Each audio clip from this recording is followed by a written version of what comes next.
Guys welcome to my YouTube channel. आज हम बात करेंगे हमारे फील्ड इफ़ेक्ट ट्रांजिस्टर की। और फील्ड इफ़ेक्ट ट्रांजिस्टर में जो हमारा मेन फोकस होगा वो होगा JFET पर, यानी कि जंक्शन फील्ड इलेक्ट्रिक ट्रांजिस्टर के ऊपर, इफ़ेक्ट ट्रांजिस्टर के ऊपर। तो फर्स्ट ऑफ ऑल हमारे पास FET क्या होता है। FET जो होती है ये एब्रीवेशन है फील्ड इफ़ेक्ट ट्रांजिस्टर की। ठीक है, ये हमें ये बताती है कि इसमें हम जो है वोल्टेज के थ्रू या इलेक्ट्रिक फील्ड के थ्रू हम अपने फ्लो ऑफ करंट को, जो हमारा करंट हमारी डिवाइस के थ्रू फ्लो कर रहा है, हम उसको कंट्रोल कर सकते हैं। तो अगर हम इन दिनों इसका यूज़ देखें तो हम इनको बहुत सारे इंटीग्रेटेड स्ट्रक्चर्स में, इंटीग्रेटेड सर्किट्स को इसके यूज़ करते हैं, जैसे कि कंप्यूटर्स ETC, ऐसी बहुत सारी चीज़ें हैं जिनमें हमें इंटीग्रेटेड सर्किट्स की ज़रूरत होती है। तो हम BJT की बजाय इसको यूज़ करते हैं। वो भी सेवरल टाइप्स हैं, वो हम लास्ट में डिस्कस करेंगे। तो हमारे पास FET क्या होता है। FET बेसिकली एक 3 टर्मिनल डिवाइस होती है हमारे पास। ठीक है, जिसमें हमारे पास 3 जो हैं वो ड्रेन, सोर्स और गेट, 3 टर्मिनल्स हैं ये। ठीक है, इसमें एक करंट होता है जो हम अप्लाई करते हैं ड्रेन और सोर्स के बिटवीन। ठीक है, और जो हमारा करंट होता है वो ड्रेन और गेट के सोर्स के दरमियान जो है वो मूव कर रहा होता है। तो अब नेक्स्ट हम बात करेंगे कि इसमें हमारा इफ़ेक्ट कैसे है। तो इसमें जब हम ऐसा करते हैं कि हमारा जो करंट है वो हम अपनी वोल्टेज अप्लाई करते हैं गेट और सोर्स टर्मिनल पे, और उसके थ्रू हम अपने करंट को किस तरह से कंट्रोल करते हैं वो मैं आपको बताती हूँ। पहले हम ये देखें कि हमारे पास जो है फील्ड इफ़ेक्ट की 2 टाइप्स हैं। यहाँ पर आपको दिखाई JFET और जो है IG ट्रांजिस्टर, यानी कि इंसुलेटेड गेट ट्रांजिस्टर्स। तो पहले हम इनकी कॉमन बात कर लेते हैं कि हमारे पास FETs जो हैं वो किस तरह से काम करते हैं। तो FETs में हमारे पास ऐसा होता है कि हमारा जो ड्रेन टू सोर्स करंट होता है ये फ़्लो करता है इस टर्मिनल में भी, यानी कि हमारे ड्रेन से सोर्स टर्मिनल की तरफ हमारा जो करंट है वो मूव कर रहा होता है। तो करंट जो है उसको हम वोल्टेज अप्लाई करके गेट और सोर्स टर्मिनल के बिटवीन अगर हम वोल्टेज अप्लाई करें तो हम उसको कंट्रोल कर सकते हैं। तो इस तरह से जो हमारी अप्लाइड फील्ड है, हम कह रहे हैं कि वो हमारी इलेक्ट्रिक फील्ड जो है वो हमारी वोल्टेज को कंट्रोल करती है, और वोल्टेज जो है वो हमारे फ्लो ऑफ करंट को कंट्रोल करती है। तो अब इसके बाद यही वजह है कि हम इसको कहते हैं कि ये फील्ड इफ़ेक्ट ट्रांजिस्टर है। अब नेक्स्ट में क्योंकि आपको अगर इसी तरह मैं बात बताऊंगी तो आप कंफ्यूज हो जाएंगे, तो इसलिए इसका जो है हम एक JFET को जब हम कम्प्लीटली पढ़ेंगे तो आपको पता चलेगा कि किस तरह से ये प्रोसेस होता है, किस तरह हम वोल्टेज के थ्रू जो हमारा करंट फ्लो कर रहा है विद इन आवर डिवाइस, वो किस तरह से हम कंट्रोल कर रहे हैं। तो फर्स्ट ऑफ ऑल JFET को हमने 2 में क्लासिफाई कर लिया। नेक्स्ट JFET में एक तो हमारे पास आ गया N चैनल और एक आ गया हमारे पास P चैनल। अब हमने, क्योंकि अभी हम IGFET के बारे में बात नहीं कर रहे तो उसको हम बाद में डिस्कस करेंगे। पहले हम बात करते हैं कि अब हमारे FETs में और BJTs में क्या डिफरेंस है। अब FET जो है ये यूनिपोलर है, इसमें सिर्फ एक तरह के चार्ज कैरियर्स होते हैं, जबकि BJT में हमारे पास 2 तरह के कैरियर्स होते हैं, होल्स और इलेक्ट्रॉन्स, दोनों चार्ज कैरियर्स के तौर पे एक्ट कर रहे होते हैं। तो जब हमारा FET है ये वोल्टेज कंट्रोल डिवाइस है, जबकि BJT जो है ये करंट कंट्रोल डिवाइस है। FET में हाई इनपुट रेजिस्टेंस होती है, जबकि BJT में हाई इनपुट इम्पीडेंस होती है। हमारे पास FET जो होते हैं ये स्विचिंग के लिए बहुत स्लो होते हैं, जबकि हमारे पास जो BJTs होते हैं ये स्विचिंग के लिए फास्टर होते हैं। तो इसलिए हम BJT को भी यूज़ करते हैं। तो नेक्स्ट हम बात करते हैं कि हमारे पास जो चैनल्स हैं वो कौन कौन से हैं, N चैनल और P चैनल।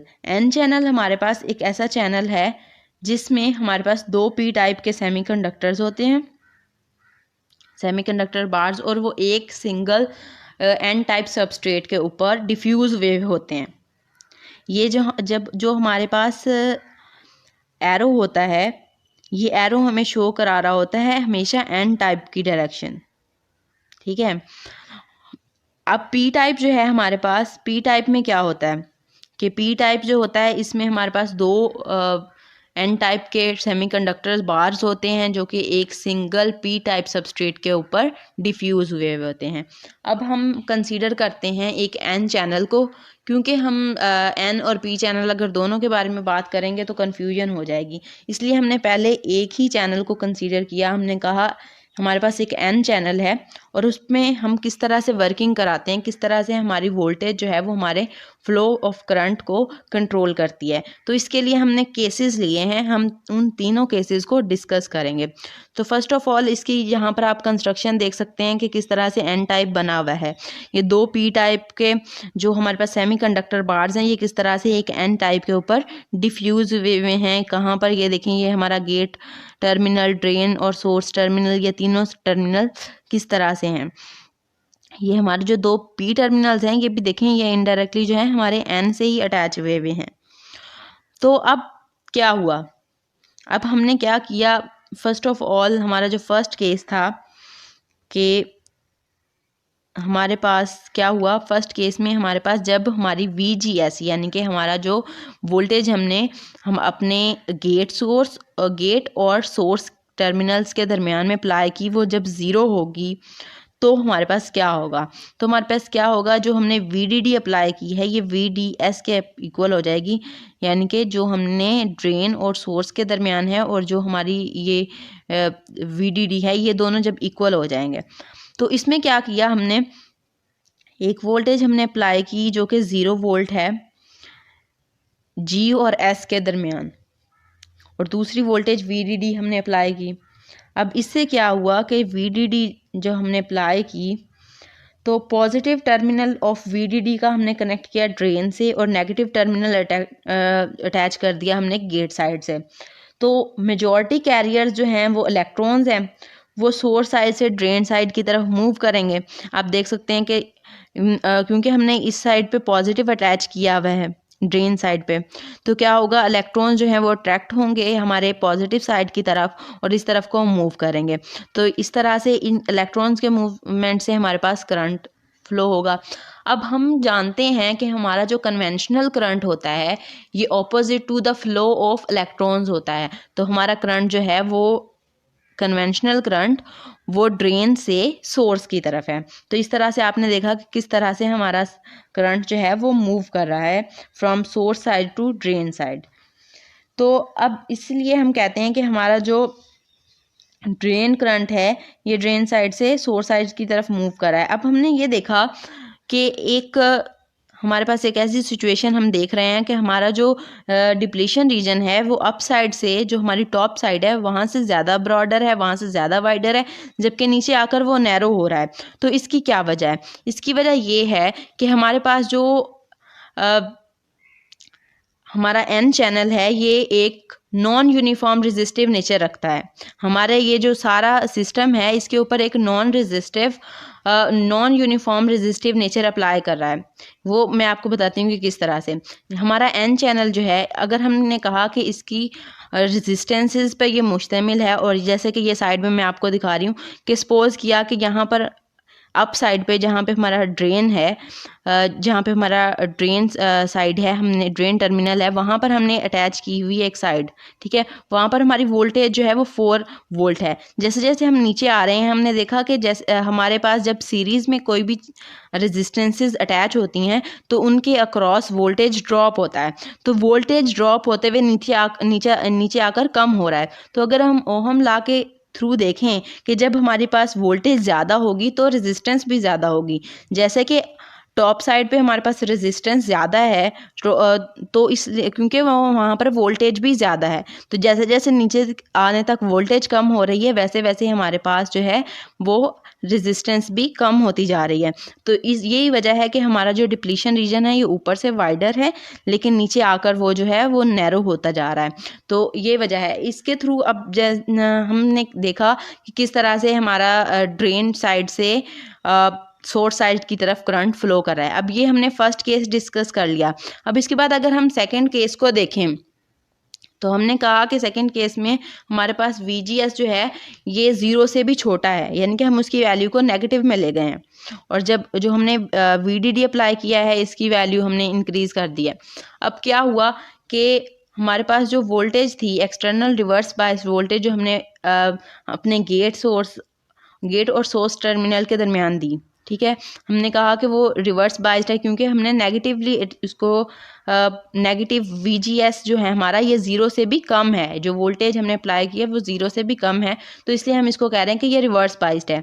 तो इस रिवर्स अप्लाइड वोल्टेज की वजह से जो गेट और सोर्स टर्मिनल हैं इनके दरमियान जो है विड्थ बढ़ जाएगी हमारे डिप्लेशन रीजन की, ठीक है। हमारे डिप्लेशन रीजन की जब विड्थ बढ़ जाएगी तो ज़्यादा रेजिस्टेंस फेस करनी पड़ेगी हमारे जो चार्ज कैरियर्स हैं उनको मूव करने के लिए फ्रॉम सोर्स टू ड्रेन, ठीक है। या हमारे इलेक्ट्रॉन्स जो हैं वो सोर्स टू ड्रेन मूव करें तो उनको मूवमेंट में दिक्कत आएगी, तो उससे क्या होगा कि हमारा जो करंट है वो कम हो जाएगा। तो अब देखें कि किस तरह से हमने VGS के थ्रू अपना कंट्रोल किया, हमारा जो करंट फ्लो कर रहा था हमारी डिवाइस के थ्रू।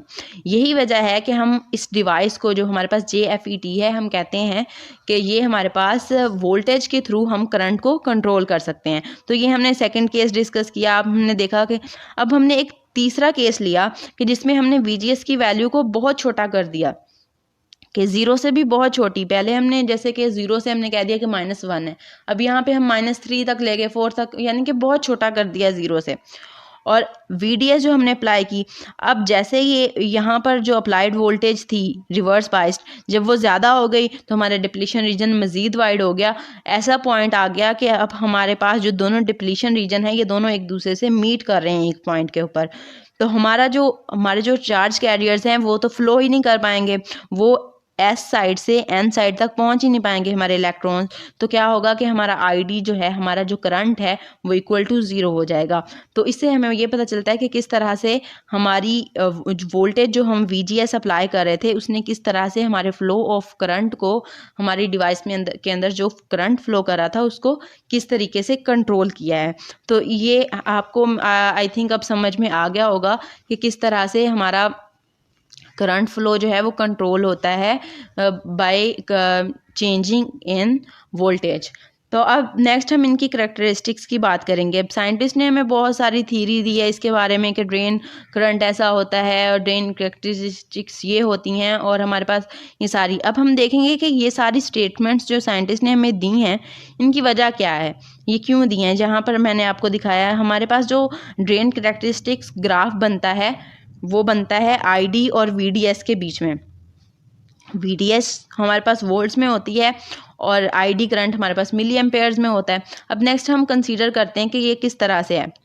तो अब हमारे पास जब ड्रेन करंट होगा तो ड्रेन करंट में हमने क्या किया कि ड्रेन कैरेक्टरिस्टिक्स में हमने VDS को हमने इंक्रीजिंग रखा कि ये इंक्रीज कर रहा है, और एक साइड पे हमने VDS लिया, दूसरी साइड पे हमने ID लिया, ठीक है।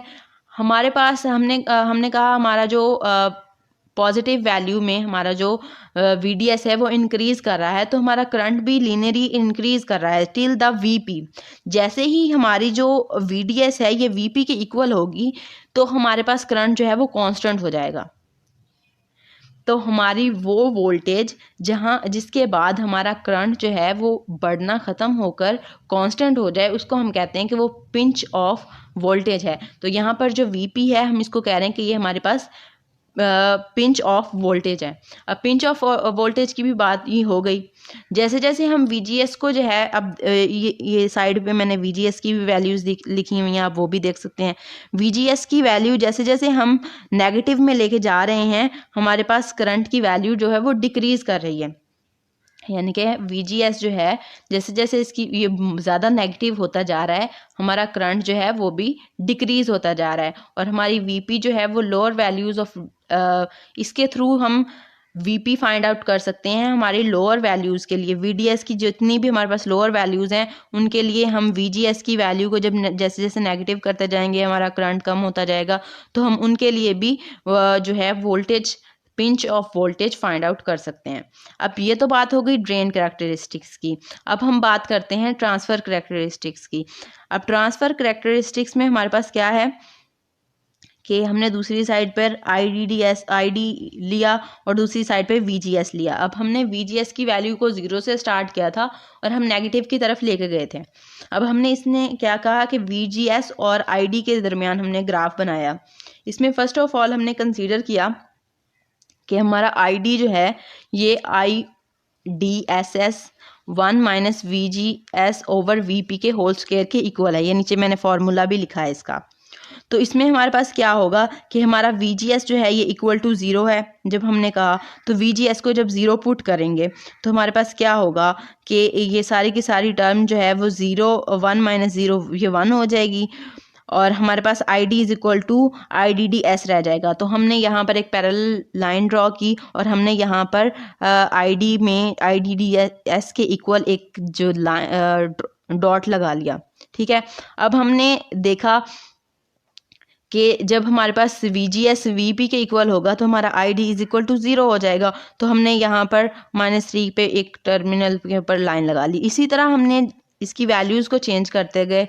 हमने -1 -2 के लिए भी इसी तरह हॉरिजॉन्टल लाइंस ड्रा की और हमने उनको ज्वाइन कर दिया। जब हमने उनको ज्वाइन किया तो हमें ये जो रिज़ल्ट मिला ये आप ग्राफ में देख सकते हैं। तो इसने हमें बताया कि एक नॉन लीनियर रिलेशनशिप है हमारे ID यानी कि ड्रेन करंट और VGS के दरमियान। तो जो कर्व है ये एक्सपोनेंशियली ग्रो करती है, जैसे कि हम VGS से 0 की तरफ मूव कर रहे हैं। जैसे हम -3 से 0 की तरफ आ रहे हैं, या देखें हमारा जो करंट है वो एक्सपोनेंशियली ग्रो कर रहा है।